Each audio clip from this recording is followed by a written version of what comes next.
नमस्कार। अभी आप देखिए, ये जहां जहां पे मैं टिक मार रहा हूं इसको आप पढ़ लीजिए, आपके फायदे के लिए ये होने वाला है। अब हम आगे बढ़ते हैं। आगे आज हम बात करेंगे पार्ट वन में एक हिस्सा आपने देखा है उपवद लगन के लिए, गुड मैच के लिए हमने देखा था कि किस तरीके से हम मैच करते हैं। ये पार्ट टू है गुड रिलेशनशिप के लिए। तो आपको एक सूत्र यहाँ पे एक तरीका मैं आपको बताऊंगा जिस तरीके से आप देख सकते हैं कि अगर आप गुण मिलान मैच करें या ना करें लेकिन उपवद लगन मैच कर लेते हैं तो आप वहाँ कह सकते हैं कि आप दोनों की जो मैट्रिमोनी है उसका जो कॉम्पेटिबिलिटी है वो सक्सेसफुल रहने वाली है। तो उसके लिए क्या रूल है वो हम बताएंगे। तो आपने सबसे पहले अपना उपवद लगन कैलकुलेट कर लेना है। लड़के या लड़की अब जो भी हैं आप अपना अपना उपवद लगन को, मेल अपना उपवद लगन कैलकुलेट कर लीजिए और कन्या जो है वो अपना उपवद लगन कैलकुलेट कर लीजिए। उसके बाद आपने बर्थ चार्ट पे जाना है। सारा खेल आपके बर्थ चार्ट से ही है। उपवद लगन कैसे कैलकुलेशन किया जाता है एक एग्जांपल मैं आपको दे देता हूं यहाँ पे, तो आप दोनों कैलकुलेट कर सकते हैं। अन्यथा आप हमारे जेमिनी एस्ट्रोलॉजी के प्लेलिस्ट में जाकर वहां पे एक्सेप्शन के साथ देख सकते हैं, बहुत ही आसान तरीके से बताया गया। मान लीजिए आपका लग्न चाहे लड़का हो या लड़की, आपका एक लग्न है, आपका लग्न बर्थ चार्ट है, आपने बर्थ चार्ट को देख लेना है। आपका बर्थ चार्ट इस तरीके कुछ भी हो सकता है नंबर, यहाँ पे 2 नंबर लिखा हो सकता है, 3 नंबर लिखा हो सकता है, किसी तरीके। मान लीजिए यहाँ पे 2 नंबर लिखा है, 3 नंबर, 4 नंबर, 5 नंबर, इस तरीके से नंबरों की गणना होगी। इस तरीके से नंबर आपके चार्ट में लिखे होंगे, कोई भी लगना आपका हो सकता है। तो अगर यहाँ पे तो डेफिनेटली 1 नंबर यहाँ पे आ जाएगा, 12 नंबर यहाँ आ जाएगा, 11 और 10 यहाँ पे आ जाएगा। अब यहाँ पे 1 नंबर लिखा हुआ है और मान लीजिए 1 नंबर का स्वामी कौन होता है आप सबको पता है, मंगल होते हैं, मार्स होते हैं। आपने देखना है कि मंगल कहाँ प्रेजेंट है। मान लीजिए इस कुंडली में, आपकी कुंडली में मंगल जो है यहाँ पे प्रेजेंट है। सपोज कीजिए, मैं जनरलाइज्ड व्यू में बता रहा हूँ, मार्स यहाँ। तो अब आपने कैलकुलेट करना मंगल यहाँ से कितने घर आगे है, तो एक ये 2 घर आगे हो गया, ठीक है। अब यहीं से आपको फिर से 2 घर आगे जाना है, 1 और 2। तो अब आपका जो उपवद लगन आएगा वो क्या आएगा, 3 नंबर आएगा। तो आप जो भी हैं तो आपका उपवद लगन इस एग्जाम्पल के साथ 3 आ गया, ठीक है जी।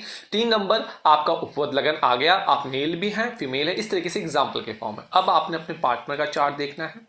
पार्टनर के चार्ट में आपने क्या देखना है, पार्टनर का बर्थ लग्न उठाना है, बर्थ चार्ट आपने उठाना है, इस बात को नोट कर लीजिए। तो पार्टनर का लग्न चार्ट बर्थ चार्ट इसे कहते हैं और D1 चार्ट भी इसे ही कहते हैं, कंफ्यूज होने की जरूरत नहीं है। आपने देखना है कि इन 2 घरों को, ये रोमांस का घर होता है, संतान का घर होता है, ये आपके भाग्य का घर होता है, पिता का घर भी होता है, स्पिरिचुअल गुरुओं का भी होता है।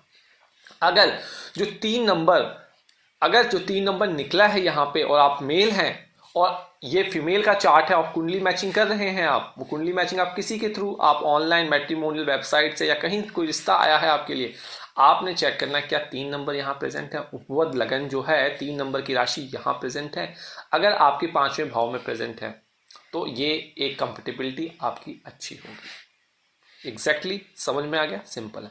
अगर 3 नंबर यहाँ ना लिखा हो, 3 नंबर यहाँ लिखा हो, तब भी ये कॉम्पेटिबिलिटी अच्छी होगी। तो यहां से क्या निकल के आया, आपने चार्ट लेना है, मेल का फीमेल का टेबल पे रख देना है जैसे हमने रखा है। उसके बाद दोनों का उपवद लगन कैलकुलेट कर लेना है, दोनों का उपवद लगन आपने कैलकुलेट कर लेना है।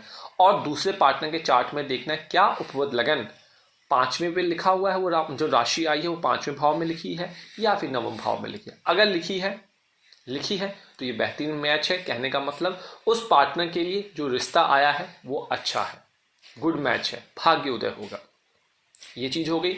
इसी प्रकार से आप फीमेल का चेक कर सकते हैं। अगर दोनों कुंडली में उपवद लगन आया है, मान लीजिए लड़के का उपवद लगन 3 आ गया और लड़की का उपवद लगन हम कैलकुलेट किया हमने 5 आ गया, और अगर हमने चार्ट देखा दोनों के बर्थ चार्ट में, लड़के की, क्योंकि लड़की का 5 आया, लड़के की कुंडली में 5 अगर मान लीजिए यहां लिखा हुआ है बर्थ चार्ट में, और लड़की की कुंडली में मान लीजिए 3 यहां लिखा हुआ है बर्थ चार्ट में, तो इसे हम गुड मैच करेंगे। तो फिर से मैं कहूंगा, the best combination for the compatibility is, पहला रूल मैंने आपको बता दिया है। दूसरा रूल ये है, जब उपवद लगन फॉल्स करेगा 5th एंड 9th हाउस में आपके पार्टनर्स के लग्न चार्ट से, in that case both the compatibility will be successful.